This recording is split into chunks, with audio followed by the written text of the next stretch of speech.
Hello everyone, good morning. কেমন আছো তোমরা সবাই? আশা করি তোমরা সবাই খুব ভালো আছো। আবার একটা নতুন ব্লগে তোমাদেরকে সবাইকে স্বাগত। 8টা 10 বাজে। আজকে হচ্ছে বৃহস্পতিবার।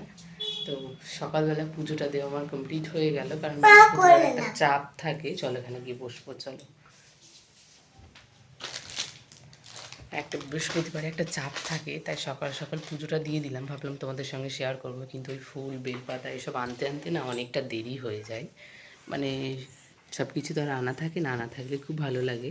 তো আনতে আনতে অনেকটা সময় লেগে যায় বলে তোমাদের সঙ্গে শেয়ার করা। আমার পুজো দিতে দিতে মাম্মামও দেখছি এখন ঘুম থেকে উঠে গেছে। তো মাম্মামকে এখন একটু ব্রাশ করিয়ে দেবো, খাইয়ে দেবো, তারপরও একটু স্কুলে যাবে আর আমি রান্নাবান্না বসাবো। তো চলো। বৃহস্পতিবার মানেই কিন্তু হচ্ছে আমাদের একটা গৃহবধূদের একটা ব্যস্ততম দিন বলতে পারো, কারণ পুজোর ঘরে কিন্তু অনেকটা সময় কেটে যায়। তারপরে তো বাকি কাজগুলো সময়ের মধ্যে শেষ করে নিতে হয়। আজকের ব্লগটা আমি শুরু করেছি সকাল 7টা থেকে। তো 7টার সময় আমি ঘুম থেকে উঠেছি, তারপরে ব্লগটা আজকে শুরু করেছিলাম। সকাল 7টা থেকে দুপুর 12টার মধ্যে কিভাবে আমি এই গরমের মধ্যে স্মার্টলিভাবে নিজের কাজগুলো শেষ করি, সেটাই তোমাদের সঙ্গে আজকে শেয়ার করব। আমাদের কাছে বৃহস্পতিবার মানেই হচ্ছে একটা ব্যস্ততম দিন। তার আগে কিন্তু আমাদেরকে সব কাজগুলো ভেবে রাখতে হবে যে আমি কখন কী কাজগুলো করব। আমি কিন্তু সবসময় আগের দিনই প্ল্যান করেই রাখি যে আমি বৃহস্পতিবার হচ্ছে আমার কাছে একটা অনেকটা ব্যস্ততম দিন। প্রতিদিনই তো ব্যস্ত থাকি, তার মাঝখানে এই হচ্ছে আরও একটা দিন। তো সেভাবে আমি আগের থেকেই ভাবনা চিন্তা করেই রাখি। যেমন পুজোর ঘরে অনেকটা সময় কিন্তু লেগে যায়, সেই জন্য কিন্তু আমি পুজোর কাজ, বাসনপত্র যেগুলো, পুজোর জামা কাপড়গুলো পাল্টানো থাকে, তো সবগুলো আমি আগের থেকে চেঞ্জ করে ভালো করে পুজোর ঘরটা একেবারে পরিষ্কার করে রাখি, যেন সকালবেলা আমি ঘরটা মুছেই তারপরেই যেন আমি স্নান করে এসে পুজো দিয়ে দিতে পারি। আর এমনি যে ঘর বাড়ির কাজগুলো, সেগুলো কিন্তু আমি আগের দিনে রাতে অনেকটাই গুছিয়ে রাখি, তাই কিন্তু সকালবেলায় উঠেই ওই ব্রাশ করেই তারপরে একেবারে ওই ঘরটা মুছেই তারপর স্নান করে এসেই পুজোটা দিয়ে দিতে পারি। নাহলে সকালবেলা জানো তো এতটা সময় হয় না যে এই ঘরের কাজগুলো করে তারপরে এই জামা কাপড় কাচাকুচি করে এই এতটা সময় হয় না যে আমরা 8টার মধ্যে আবার পুজোটা দেওয়ার। তো সবসময় আমি চেষ্টা করি আগের দিনে কাজগুলো সেরে রাখার, তাহলে কি বলো তো পরের দিনটা অনেকটা হালকাভাবে কাটে আর টেনশন ফ্রিলি সব কাজ করতে পারি। তো সেই জন্য রান্না আমার হয়ে গেছে, ডাল আর আলু চচ্চড়ি করলাম। ও এখনও বাজারে গেছে, আসেনি। তো দেখা যাক কী নিয়ে আসে, তার আগেই রান্নাবান্নাটা আমি কমপ্লিট করে রাখলাম। আর এখন চলো একটু ঘরের কাজগুলো করে নেব। কেন বলতো, তো ঘরটা অনেক দিন হয়েছে একটু ক্লিনিং করিনি, তো ভাবলাম যে আজকে একটু ক্লিনিংয়ের কাজগুলো করব। কারণ টুকিটাকি করা হয়, তোমাদের সঙ্গে সেটা শেয়ার করা হয় না। তো একেবারে আজকে শেয়ার করব। তো চলো। আর আমার বিছানাপত্রের অবস্থা দেখছে, সব এখানে পড়ে আছে, কারণ সোফাতে যা যা ছিল, নিচে যা যা পড়েছিল সবগুলো তুলে রেখেছে এখানে। আর কালকে যেহেতু পয়লা বৈশাখ ছিল, তো সেই উপলক্ষে দেখো কত সুন্দর দুটো ক্যালেন্ডার লাগিয়েছে এখানে। তো মাম্মামে তো এটা ভীষণ খুশি হয়েছে, মাম্মাম দেখে একটা ছোট্ট বেবি। তো এটা খুব ভালো লাগছে আমারও। আর বাংলা ক্যালেন্ডার কী বলো তো, সময় না অনেক লাগে, মানে কোনো কিছু দেখার সময় না তখন পাওয়া যায় না। আর এই যে এখানে একটা দেখো, এটা রাধাকৃষ্ণর ছবি। তো দুটো দুই পাশে জানালার পুরো লুকটা। এই জানালায় কাঁচটা এখনও লাগানো হয়নি, তো ভেবেছি এবার বাড়ির কাজ বাজগুলো সব কমপ্লিট হলে কাজগুলো লাগিয়ে নেব।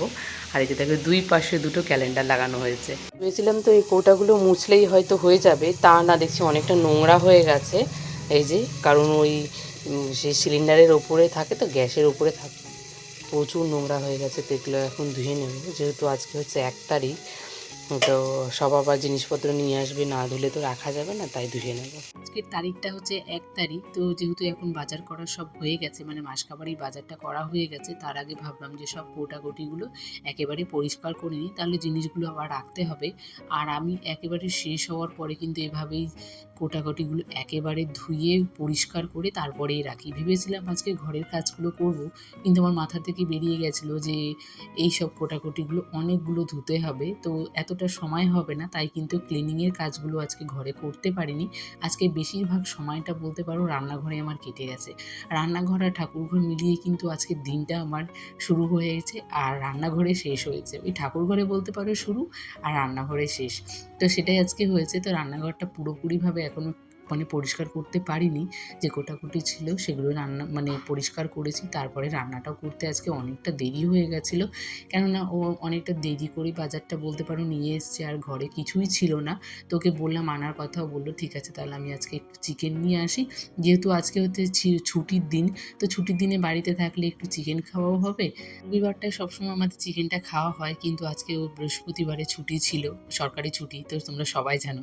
তো সেই উপলক্ষে ও বাড়িতেই ছিল, তখন আজকে নিয়ে আসলো। তো রান্নাবান্না এদিকে আমার কমপ্লিট হয়ে গেছে, আর তারপরে ভাবলাম যে আজকে সোফার কভারটা একটু পাল্টে দেবো, মানে কেচে দেবো। তো কভার বলতে তো নয়, ওই আমি একটা বেড কভারই পেতে রাখি, নাহলে কি বলো তো একেবারে নোংরা হয়ে যায়। তাই ওই বেড কভারটা পেতে রাখলে কি বলো তো, বেড কভারটা আবার যদি চেঞ্জ করে দিই, মানে ধুয়ে দিলেই কিন্তু আবার ওই ভালোও লাগে বসতে। আর না হলে কি বলো তো, যেহেতু সোফার উপরটাতে বেশি সময়টা কাটে, সেই জন্য কিন্তু তাড়াতাড়ি নোংরা হয়ে যায়। আর এখানে আজকে যেহেতু বৃহস্পতিবার, তো আগের দিনে আমি জামা কাপড়গুলো সব মানে এই যে কাপড়গুলো পাল্টে রেখেছিলাম, তো সেগুলোই ধুয়ে দিয়েছিলাম সকালে স্নান করি তখনই। তো তারপরেই দেখলাম সব শুকিয়ে গেছে, তো এগুলো ভাঁজ করে রেখে দিই, নাহলে আবার উড়ে উড়ে কোথায় পড়ে যাবে, যেহেতু এগুলো হচ্ছে হালকা পাতলা জিনিস। তো তাই সবার আগে এই কাজগুলো করে নিলাম, ভাঁজ করে সুন্দর করে রেখে দিলাম, কারণ আবার হচ্ছে পরের সপ্তাহে মানে আবার হচ্ছে 6 দিন পরে এগুলো লাগবে। তো প্রতি সপ্তাহতেই আমি চেঞ্জ করার চেষ্টা করি, তবে যদি আমি সময় না পাই তাহলে কিন্তু ওই 2 সপ্তাহ পর পর পাল্টে নিই। তো যেহেতু বাচ্চা নিয়ে কাজগুলো করি না, সব কাজগুলো একা হাতে করে উঠতে পারি না, তবুও অনেকটা করার চেষ্টা করি। তাই আমি সবসময় কিন্তু প্রতিদিনের কাজগুলো কিন্তু প্রতিদিনই করে রাখি, তাহলে পরে আর চাপটা থাকে না। তো সব কাজ কমপ্লিট হয়ে গেছে, এখন ওই 12টা 20 মতো বাজে। তো এখন একটু এই যে কাজ করে একটু রিল্যাক্সে একটু বসলাম। তো মামামকেও স্নান করানো হয়ে গেছে, তো এখন 10 মিনিট একটু বসবো, তারপরে মামামকে খাইয়ে আবার ঘুম পাড়িয়ে দেবো, না হলে বিকেলবেলা উঠতে কিন্তু অনেকটা দেরি হয়ে যায়। তো দেখো এখন সন্ধে হয়নি, কিন্তু প্রচুর মেঘ উঠেছে, মনে হচ্ছে একদম ভেঙে চুরে পুরো বৃষ্টি আসবে। দাঁড়াও তোমাদেরকে বাইরে আকাশটা দেখায়। চলো, আমি ঘরের মধ্যে আছি তো, বেশ ঠান্ডা ঠান্ডা ওয়েদার, মানে বেশ ভালো লাগছে, কিন্তু বৃষ্টিটা তো মনে হয় প্রচুর হবে। মাঝখানে অনেকটা সময় চলে গেছে, এখন প্রায় ধরো সন্ধেই হয়ে গেছে, আর বাইরে প্রচুর মেঘ উঠেছে। তাই ভাবলাম ঘুম থেকে যখন উঠলাম, তাহলে একটু বিছানাটা একেবারে ক্লিনিং করেই তারপরেই রাখি, তাহলে রাতের বেলা সে চাপটা থাকবে না যে আমাকে আবার বিছানা করতে হবে। আর বাইরে দেখো ভীষণ মেঘ উঠেছে। তো চলো, আজকের ভিডিওটা আমি এখানেই শেষ করছি। ভিডিওটি তোমাদের কেমন লেগেছে অবশ্যই তোমরা কমেন্টে জানিও। আর নতুন বন্ধুরা সবাই পাশে থেকো, দেখা হবে আবার একটা ব্লগ।